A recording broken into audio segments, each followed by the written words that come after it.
Hello, good morning students. In the last video lecture, we discussed the main salient features of Indian tax system. हाँ? हमने क्या देखा था Indian tax system? Origin कब हुआ था? What are the objectives of Indian tax policy? And we have also discussed the salient features, the characteristics of Indian tax system. In this video lecture, we are going to discuss what are the main shortcomings of Indian tax system. What are the limitations? और exam में जैसे पूछा जाता है कि what are the defects of Indian tax system or Indian tax structure. First, low tax revenue. It is of course true that in absolute term, the total tax revenue has shown persistent rise, significant increase in our tax revenue from rupees 357 crore in 1951 to about 12 lakh, more than 12 lakh crores in 2017-18.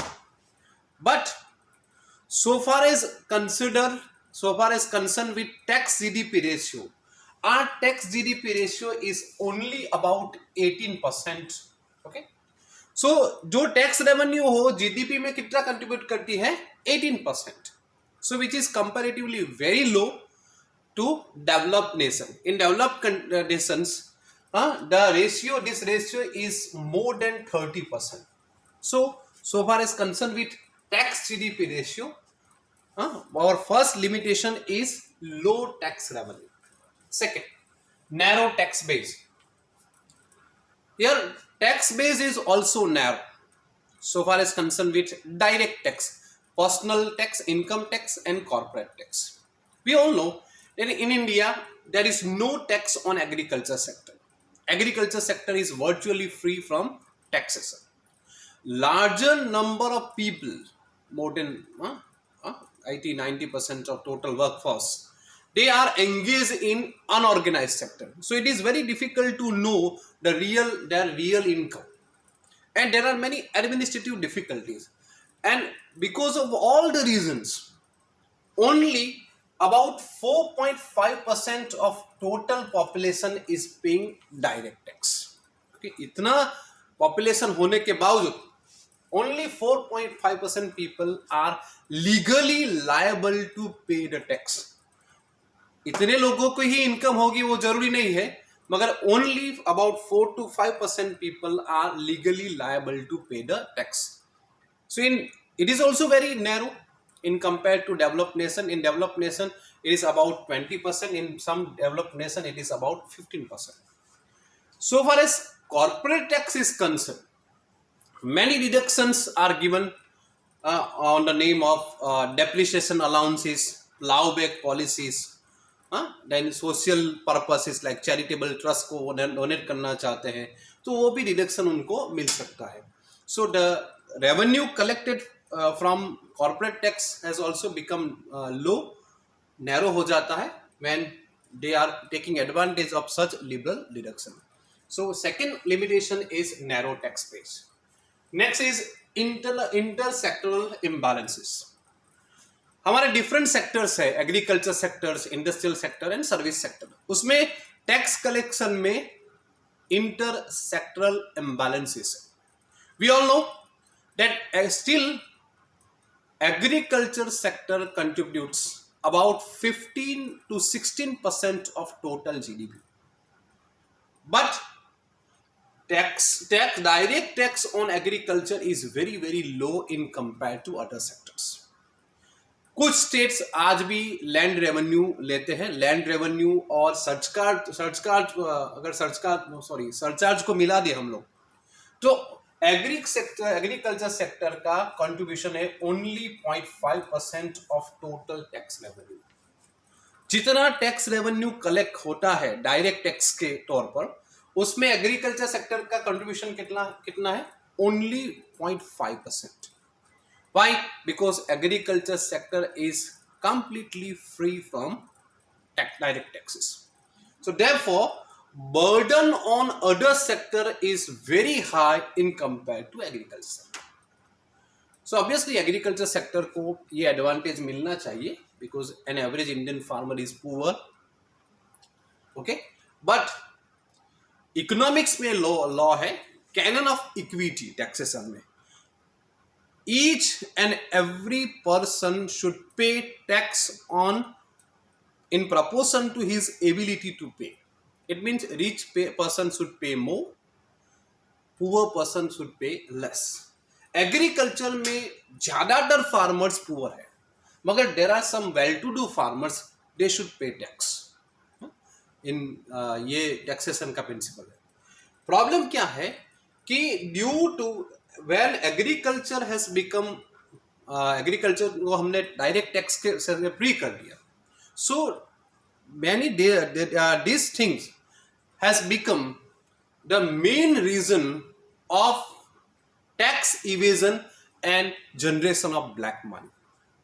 Film star है, industrialist है, कोई famous personality है, वो अपने आप को farmer बताएगा कि मेरे फादर्स ग्रैंडफादर एग्रीकल्चर में थे तो मुझे एग्रीकल्चर, ये I am a farmer. So this is one of the main reasons of creation of black money, generation of black money and tax evasion.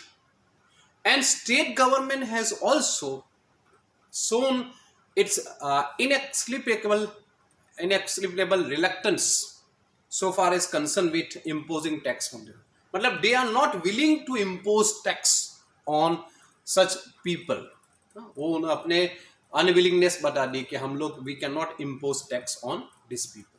Okay, so therefore an economist mentioned that tax on agriculture has become the situation of pull and pressures between the central government and the state government. Okay, so this is also one of the limitations of Indian tax structure. Next, predominance of indirect taxes for a very long period of time, a very long period of time. We discussed in the last lecture that so far as India is concerned, indirect taxes का proportion direct taxes के compare में very very high. हाँ, हम लोगों ने देखा कि 17:21 था, लास्ट में 90 में 16:84, 84:60. Up to 1991, about 2006 तक 7 तक, the indirect taxes 91 में position was 3. 84% revenues were coming from indirect taxes and the contribution of direct tax was only 16%. Here 79% is to 21%. Okay, so for very long period of time, about 4 decades, more than 4 to 5 decades, indirect taxes are the main source of our revenue. अभी developed nation में क्या है, developed nation में generally equal होता है direct tax revenue और indirect tax revenue, और ज्यादातर डेवलप्ड नेशन में क्या होता है कि the proportion of direct tax revenue is generally higher than proportion of indirect tax revenue, which exactly happened with Indian economy. अभी Indian economy 40% are revenues from indirect taxes and 60% revenues are from direct taxes. Okay, but in India up to 2006-07, the proportion of indirect tax was very high in compared to direct tax. Problem क्या है? We have studied inflation in the SYBCom. कि indirect taxes generally responsible for creating inflationary pressure, क्योंकि indirect taxes are those taxes whose burden can be shifted to others. Okay, जो taxes wholesaler होगा, wholesaler retailer पर shift करेगा और retailer direct consumer shift करेगा. Okay, so it can create the pressure of inflation. And second very very important point should be noted here that generally indirect taxes are regressive by nature. What is regressive? Regressive is opposite of progressive. Generally taxation system क्या है? Progressive है. As your income increases, you have to pay more tax. ये क्या है? As your income increases, you have to pay less taxes. वो कैसे? Suppose हम लोग अभी जो सबसे ज्यादा जो परेशान है वो पेट्रोलियम की प्राइस है। पेट्रोल की प्राइस है अभी 90 रुपीज। वी ऑल नो कि पेट्रोल की प्राइस में ज्यादातर टैक्सेस है। ओके, पेट्रोल का वो एक्चुअल प्राइस तो 35 है, बाकी सब टैक्सेस है। So suppose there are 2% X% and Y%।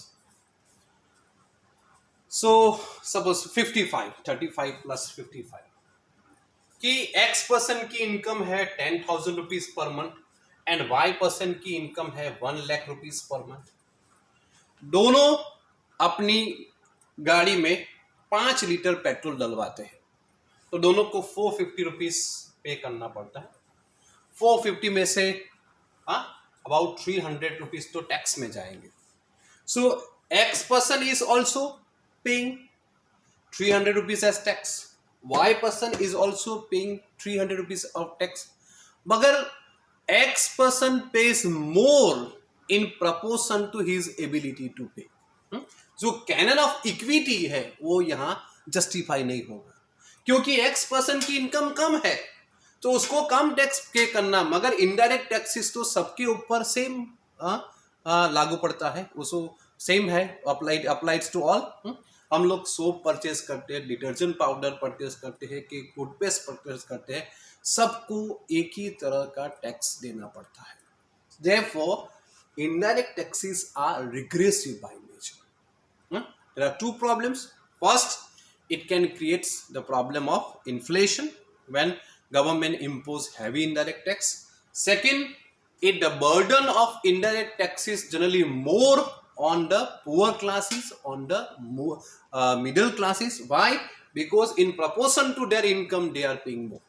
Okay, so this was the main limitation of our Indian tax structure, that there was a predominance of indirect taxes for a very long period of time.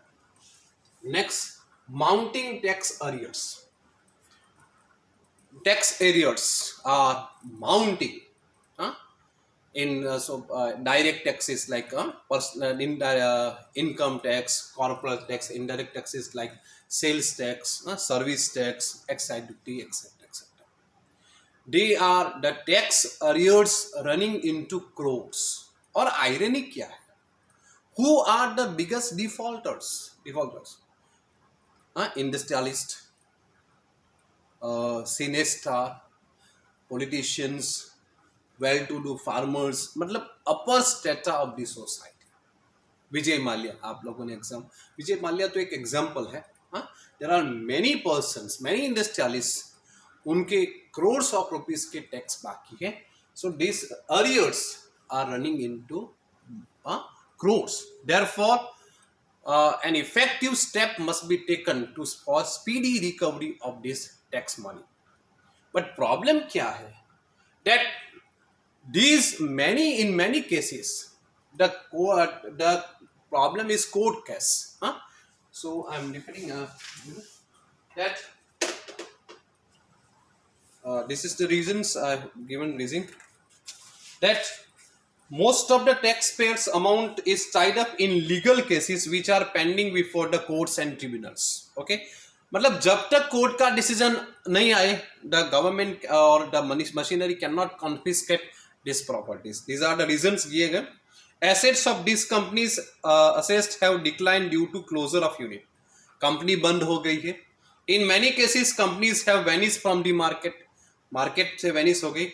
Companies or assets had transferred their funds elsewhere before the recovery. Swiss bank में account है, हवाला account एक्सेंट्रा। These are the reasons, क्योंकि this is very difficult to recover their money. जब तक court का decision ना आए, you cannot take legal action against them. Okay, so this is the reason why our tax money is locked. Tax arrears are running into crores. Next, high incidence of tax evasion. This is the one of the most important limitations of the Indian tax system. Tax evasion is very, very high. Corrupt business practice hai. People don't want to pay the tax. This is the main thing about India. कि tax evasion and black money, they are interrelated. I want to say they are interwoven, एक ही है वो. And due to tax evasion, a parallel economy generated in the Indian economy. Parallel economy, one main economy, other parallel economy. Parallel economy से होता क्या है कि monetary policy becomes ineffective. RBI bank rate change करेगी, open market operation लेगी, मगर if there is a the RBI, the banking system or commercial banks are under the control of RBI, under the purview of the control of RBI. But black money का क्या, parallel economy का क्या, this is RBI is not able to control this. So incidence of high incidence of tax evasion is one of the important limitations of Indian tax system. Next, lack of integration and cascading effects of tax system. There is a lack of integration and cascading effect. Integration, because in India before GST, different taxes were imposed by different authorities. Excise duty, custom duty, the taxes are imposed by central government. State sales tax, VAT, such taxes are imposed by state government. Certain taxes are imposed by local bodies. So there are different authorities, and there is hardly any coordination, hardly integration among them. So far as India is concerned, integration की बात की जाए, coordination की बात की जाए, so we are very poor in this. So a person has to pay tax to all the authorities. It has to face the difficulties. So the word used in that, one has to rather integration or coordination. He faced juxtaposition in the, matlab juxtaposition side by side. This is central government, state government, local government, he has to face all the authorities so far as payment of taxes. Second problem is that before GST, taxes are imposed on the each stages of the product. Input per tax hai, final product per tax hai. So there is escalation of tax and there is cascading effect. Cascading effect matlab cascading तो आपने होगा कि pour of water fall large quantity and in more speed to lower state. अगर आपने waterfall देखा होगा तो जैसे जैसे वो नीचे आता है तो पानी का वो क्वांटिटी भी ज़्यादा होता है और स्पीड भी जाता है. तो मतलब ये कि cascading of effects of taxes मतलब कि it falls more burden on the final consumer. क्योंकि होता क्या है कि गवर्नमेंट एक कंपनी पे टैक्स डाले, होलसेलर शिफ्ट करेगा रिटेलर पर, रिटेलर शिफ्ट करेगा final consumer. So the final consumer has to pay a very very high tax.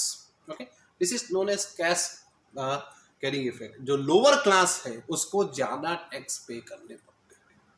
Okay, so therefore from July 2017 the government has introduced GST, goods and services taxes. उसमें ये सारे issue को address करने के किए गए हैं. Government has tried to address all the issues arise from indirect taxes और उसका स्लोगन है one nation one tax. However GST भी इतना इजी नहीं है जितना वो स्लोगन को 100% जस्टिफाई नहीं करता है. But for some extent GST has reduced cascading effect. Okay, we can say like this. So these are the main shortcomings. I'm repeating. Tax revenue is comparatively low in developed nations.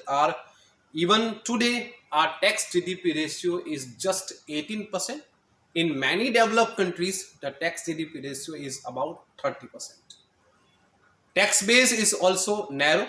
Only 4.5% of total population is paying tax. They are legally liable to pay tax. So far as corporate taxes are concerned, many liberal deductions are given on the name of depreciation, plowback policy, donation to charitable trusts, etc. etc. There is intersectoral imbalances. We can usually understand that the burden on non-agriculture sector is very high in compared to agriculture sector, and this has become the main reason of evasion of taxes and generation of black money. Predominance of indirect taxes for a very long period of time, about 4 to 5 decades of planning. Direct indirect taxes was the main source of our tax revenue, and indirect taxes का problem क्या है? It generally creates inflation and it is regressive by nature. The poor people, the middle classes have to pay more in proportion to their ability to pay, so far as indirect taxes are concerned. Tax arrears runs into crores, and irony क्या है? Who are the biggest defaulters? Politicians, industrialists, senior stars, and मतलब upper strata of the society.